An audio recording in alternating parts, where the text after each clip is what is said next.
దేవుని వాక్యంలో అనారోగ్యంగా ఉన్న వాళ్ళు ఆరోగ్యవంతులు కాలేదా?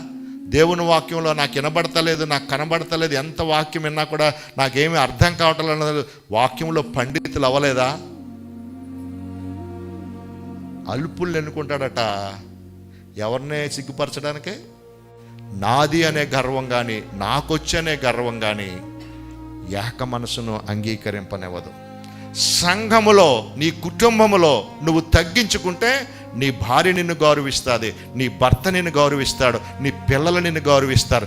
పిల్లలు తగ్గించుకుంటే కుటుంబంలో తల్లిదండ్రులు గౌరవిస్తారు. సంఘములో, దేవుని మందిరములో, దేవుని కార్యాలలో తగ్గించుకుంటే ఏక మనస్సు కలిగి అనేకమైన కార్యాలు దేవుని కొరకు చేయగలం. ఇది సామాన్యమైనది కాదు.